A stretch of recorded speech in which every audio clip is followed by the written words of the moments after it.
Okay. I'm in conversation with Takis Kotis, who's the CEO of Cambridge Medical Academy, based in Cambridge, obviously. And now I'm going to ask Takis to tell us a little bit about himself, his background in healthcare, and about Cambridge Medical Academy and UKeMED. So how long have you been involved in healthcare, Takis?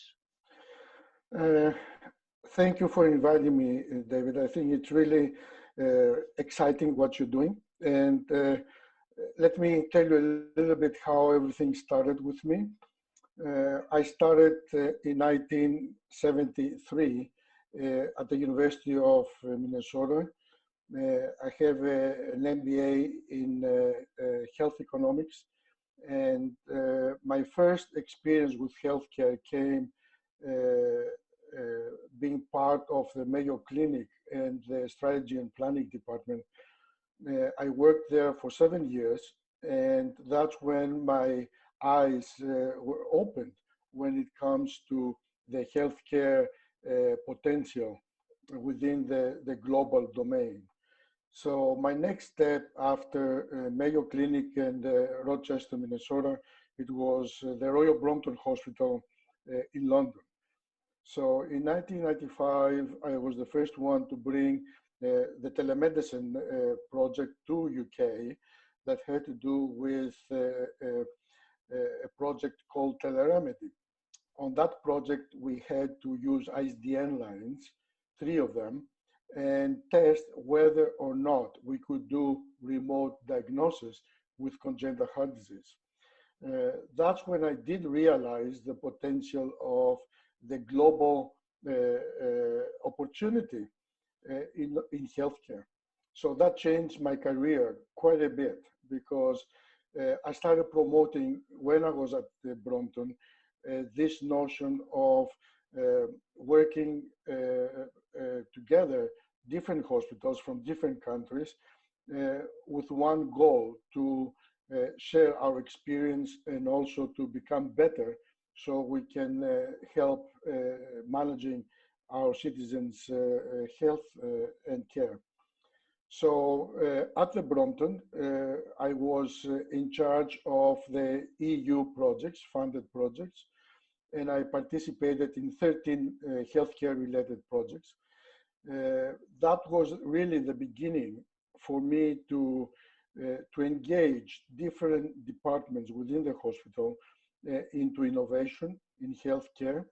And the most important challenge from that was, what does it take to bring innovation into a hospital setting? To me, that was the big challenge, that was the change, the second change in my career, to devote myself into bringing innovation into the real world, which is the hospital environment. After that, in 2007, I was invited by then the Royal Brompton CEO that joined Underbrooks Hospital in Cambridge, more or less to do the same thing, strategy and planning, but also our mission was to transform the Cambridge, the local, more or less, idea that healthcare was only for Cambridge into a global domain. So we started by changing the name from Underbrooks Hospital to University of Cambridge Hospitals in 2008. And by doing that, we could see the real potential, because immediately we're invited by a Japanese group called Tokushukai that owns 450 hospitals and healthcare centers to work together on a training platform.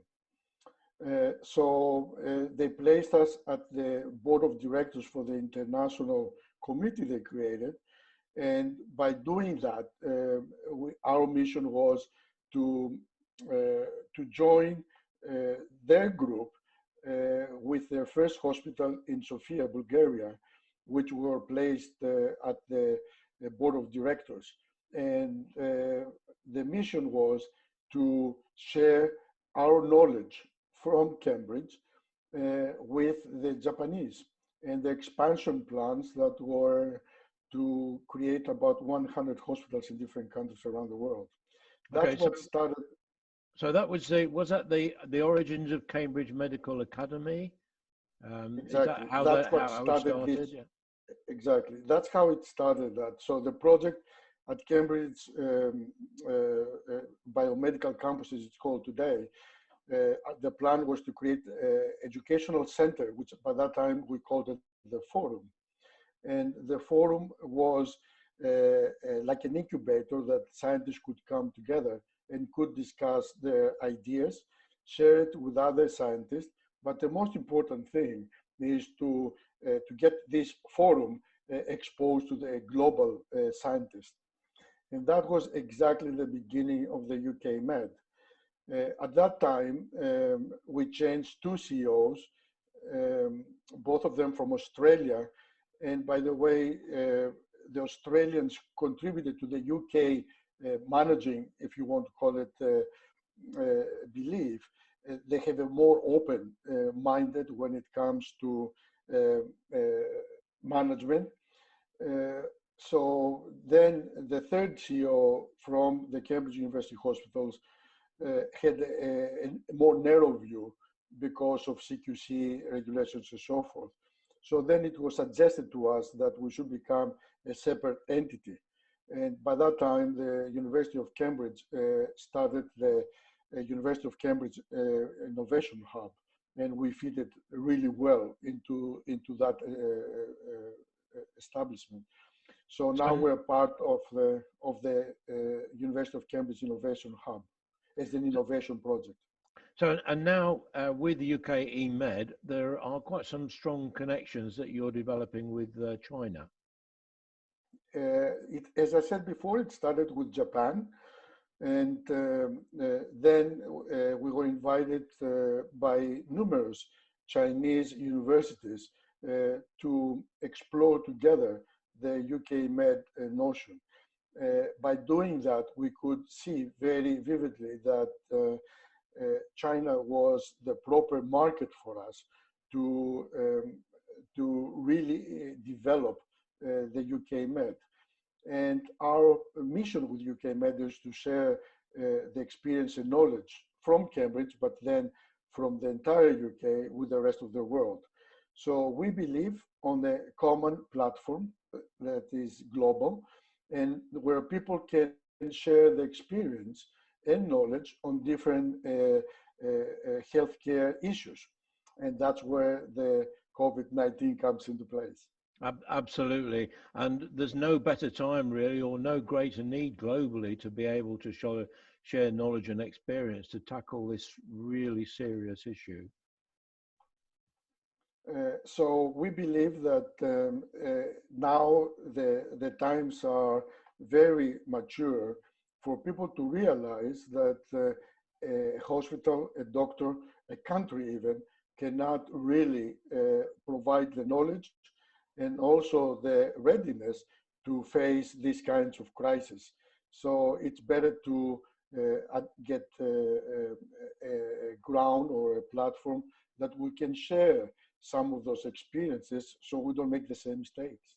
Yeah, absolutely. And I think it's more than just an international initiative that involves countries from all around the world. I think it's also important to look at this as a kind of multidisciplinary problem where lots of different sectors come together to bring their expertise to tackle the same problem, but from different perspectives. Yes, this is exactly what we believe healthcare needs. It's not only the hospital, it's not only the doctor, it's not only administration. We like to see healthcare as a total.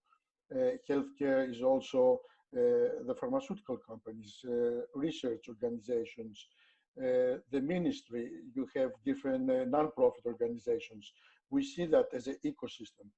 And we believe that the earlier the better those different stakeholders get together and learn how to work with each other, because the ultimate beneficial to that will be our citizens, ourselves.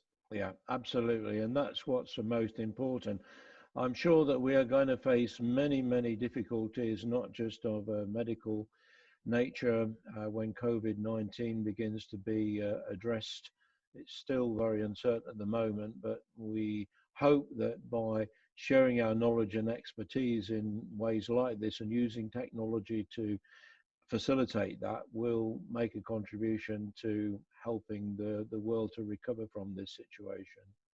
So I thank you. Let's hope that this crisis teaches us a lesson, and that remotely we learn how to work better, all of us. Also, it's a very clear indication how insignificant the borders are. So let's take advantage of it. Absolutely. We have an opportunity to build a better world, as you say, and let's try and make the most of it, because it's going to be a tricky time from now going on. Well, thank you very much to Takis for joining me Thank today. you. I look forward to Thank you. speaking to you again at the conference tomorrow.